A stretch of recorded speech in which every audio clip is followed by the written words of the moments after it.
In India, it is the second largest direct employment generator after agriculture and has a larger multiplier effect as it affects over 250 ancillary sectors.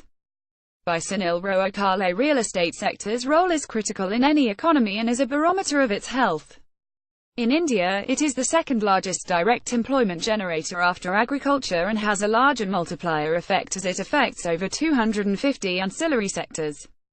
The sector, however, has not realized even a fraction of its potential as it has been pulled back by the infamous opaqueness and notoriously litigious nature, one of the key reasons for not being able to attract the required institutional capital. The recent reforms like the Real Estate Regulation Act (RERA) and demonetization show the government's commitment in transforming it into an organized sector.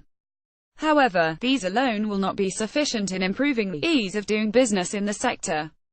I believe the next wave of growth shall be from following targeted reforms: ease of land acquisition and digitization of ownership records, non-availability of contiguous land due to fragmented ownership in post-independence era, incorrect unavailable data records on land ownership, unclear land titles make the whole process of land acquisition cumbersome and litigious.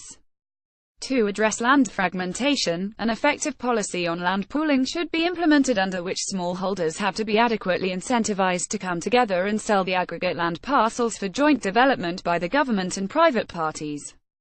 The significant game-changer reform will be digitization and dematerialization of land records, where a lot can be replicated from India's own experience with the dematerialization of financial securities.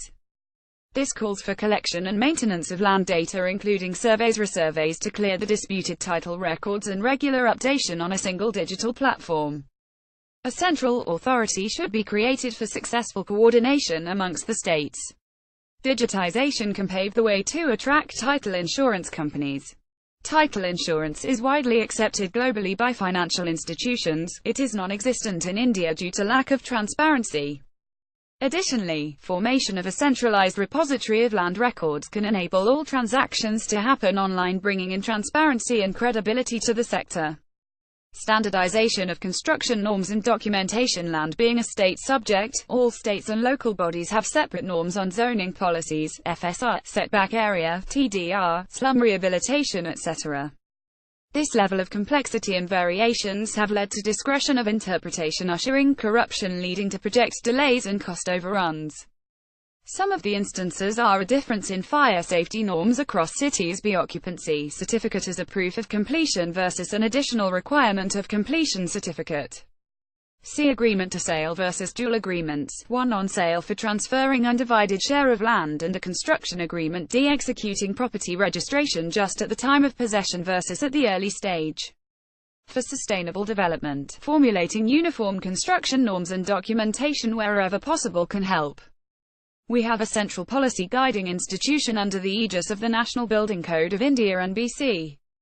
But in absence of statutory powers, their guidelines have only remained on paper, with the states framing their own. Delaying and simplifying the approval process, the industry at present has to deal with not less than 40 complex, no-objection certificates before obtaining construction permits from local bodies, state governments and the central government. Lack of transparency in the approval process prevents access of financial credit at an early stage of project development. Creating a single window online clearance platform where all approvals across departments can be managed in a coordinated manner is the need of the hour. Rationalization of tax structure. Real estate is notoriously known for tax evasion. Rationalization of various costs will encourage tax compliance and registration. Moreover, the data on registration on new sale, resale, and transacted values should be accessible online like it is being done in countries like the US. Additionally, the entire tax structure can be simplified by introducing one tax at uniform rate across the states to enhance transparency. Setting up a dedicated real estate ministry rather than focusing only on housing. Given the size, significance and contribution to the economy, there is a strong case for setting up a dedicated ministry covering all segments of real estate in India. The present framework, where the centre only provides broad guidelines without any legislative authority, does not provide it enough teeth and leaves the states with full discretion to implement norms that are inconsistent and misaligned with national guidelines, like seen in the case of RERA. I believe a committee of all the state urban development ministers, chief ministers in most cases, should be formed to work under the central ministry, similar to the process followed in GST, to collectively formulate policies that are consistent at a national level. Author is managing director of Ask Group. Views expressed are personal. Reforms, new legislations drive consolidation in real estate. Festive cheer eludes real estate sector. Top 10 destinations to invest in residential real estate. Las Vegas gunman was wealthy real estate investor.